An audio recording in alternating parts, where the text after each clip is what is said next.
Now, departing from the four attachment,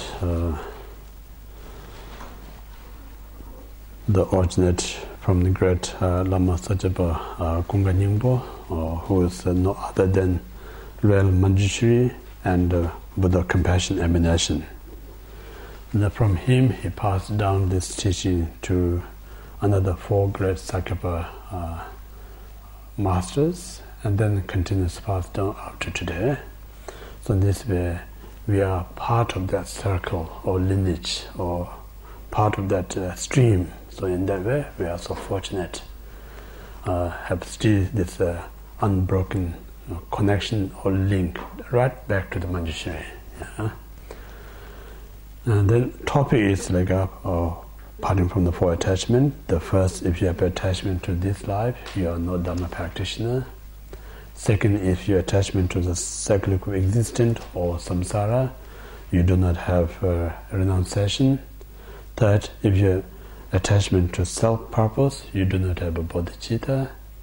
And then fourth, if your grasping rises, you do not have a view. So these four are the main topic in this retreat.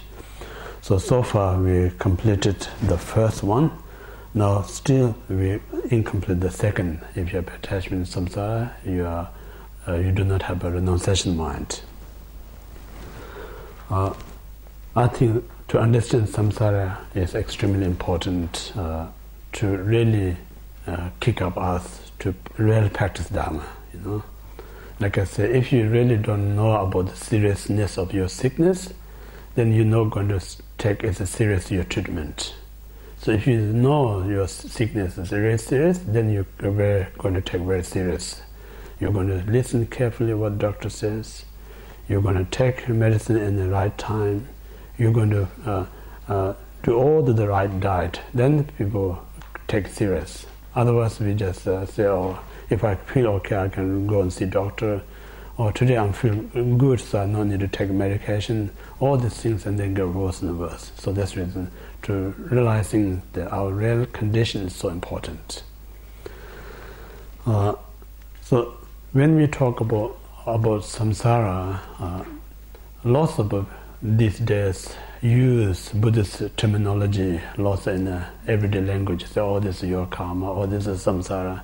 But really, I'm not sure how many people really got it, you know, when you use the word of karma and samsara. So it's really important when in a retreat environment, this is the opportunity to learn what's really the characteristic or the terminology of what is the samsara is so important.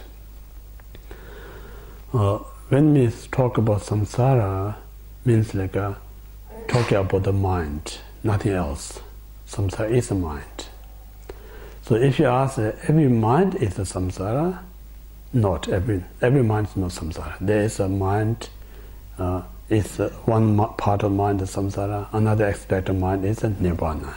So nirvana and samsara are no other than one's own mind.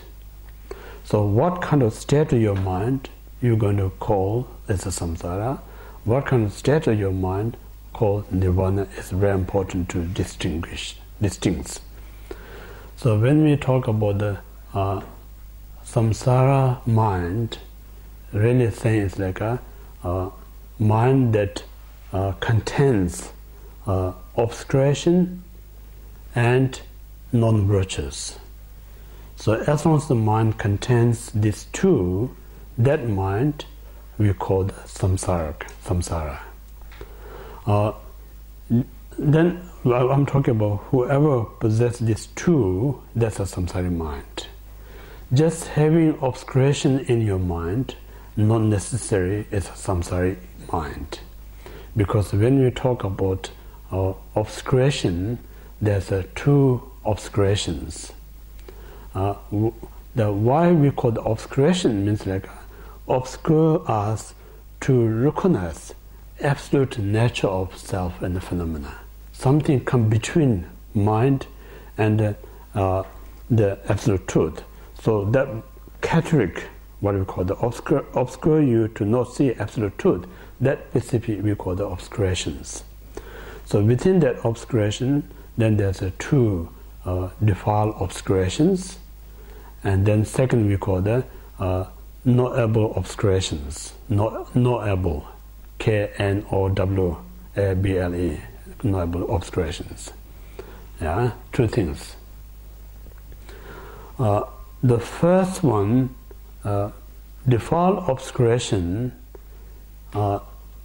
is we talk about grasping self as a real, self as a real, phenomena as a real. So when we see the self as a real, phenomena as a real, so we're grasping them as like a real existent phenomena. So when we have that obscuration, and then what we call that obscuration itself is a defilement or mental afflictions. So this mental affliction and then non-virtuous contains inner mind. So whoever contains this mind, that mind is a samsara. So samsara is no other than that. Make sense? Mm-hmm. Yeah, samsara is that one. So now someone who practice and purify, completely purify this non-virtuous and then defiled obscuration, free from these two, we call the enlightenment. But still, enlightenment still have some obscuration. That obscuration is a knowable obscuration now. Yeah, knowable obscuration. Even you reach enlightenment, still there's obscuration. That's the reason still you need to practice bhumi after bhumi until 10th bhumi. So when you reach 10th bhumi, then that obscuration knowable not going to be there. Then completely purify both obscurations. So once you completely free this obscuration, that person will be called a fully enlightened person, Buddha, fully awakened. Make sense or not? So all this is kind of stages of the mind, not separate things. Like a Buddha means like something newly going to open out there. Your very mind completely free this two obscuration, that we call the Buddhahood. When you free the defilement, non-virtuous, called the enlightened person, liberation person, nirvana, all this call about that one. So in this way, I always reminding you all the time, like whenever you meditate or whenever you do practice, the object is your mind. If your mind are distracted somewhere else while you're reciting, or your mind in a negative state doing such as offering, then none of them is a practice, because there's no healing, no giving treatment at all your mind. So in that way, we wasting our time. So this is really important. Whenever you do any form of practice, either physical practice such as sitting meditation posture, doing such as a prostration, or doing such as circumambulation, all the time you think the purpose of doing this is like to cleansing my mind. Yeah. So in this, like in Buddhist main practice, we call the two paths: cleansing and accumulations, two things. So cleansing means like what we're cleansing is like two things I mentioned earlier: defilement, which is obscuration, and non-virtuous. So that's the prime object to cleanse, wash away. And then second is like accumulations. Accumulation, there's two: the accumulation of merit and the accumulation of transcendental wisdom. So these two more going to emphasize the third and fourth, the parting from four attachment topics to accumulation. So the first kind of parting from the four attachment describe about what kind of condition requirement to do practice, precious human rebirth, so forth. First, if you have attachment in this life, you are not Dharma practitioner. That line says like you must have the right form to practice Dharma. Now second, if you have attachment samsara, you do not have a renunciation. This is referring like what to purify, what need to be purified, purification, what we need to actually cleanse, that talk about. And then third, if you have attachment self-purpose, you do not have a bodhicitta. This specifically talking about the accumulation of merit. And then last, if grasping arises, you do not have a view, talking about the accumulation of wisdom. So in this way, the whole this from beginning to end, explaining complete form of the practice. Yeah. So in another way, you can put it like we talk about three practice. Like we talk about three person first. Like a three person is a small person, medium person, and great person. So small person means like who more prime or ultimate goal is like to have a good life and future better rebirth. So it's very limited. Anyone who has that kind of idea, for the sake of that, whatever forms of you practice, whether it's a Theravada practice, Mahayana practice, and Vajrayana practice, if you're doing these three practices sake of for this or future life alone, then it's a small person's practice. And then any the person who not just interest to have just good health and a better rebirth alone, rather want to gain liberation, one's own liberation.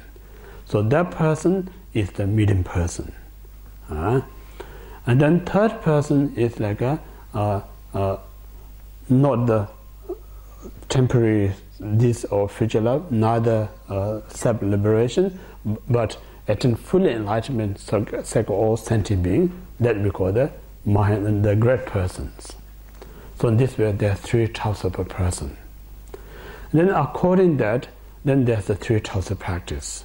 The first one is like just a virtuous deed without base on renunciation and bodhicitta. Absence of renunciation and bodhicitta, just committing virtuous deed.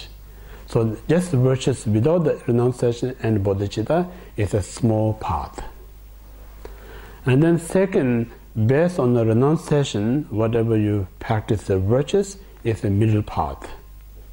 And then third, based on the bodhicitta, whatever you practice virtues is a great path. So in this way, like first, if you have attachment in this life, you are not Dharma practitioner. This more indirectly describing the small person's practice. If you practice for sake of this life or future life, it's a small person's practice. The second, if you have attachment to samsara, you do not have a renunciation, that referring the middle person's practice. And then third and the fourth is talking about the great person's practice. If you have attachment to self-purpose, you do not have a bodhicitta. If your grasping arises, you do not have a view. The last two talk of the great person's path. So in this way, this parting from the four attachment explains all three paths. So three paths lead us what we call its own destinations. So that's the reason motivation is so important, because if you say, I'm doing this meditation sake of my calm mind, my peaceful mind, it's a great, much better than committing non-virtues, better than just wandering your mind, but that mind has a very limited. So limited motivation only can bring you a limited result.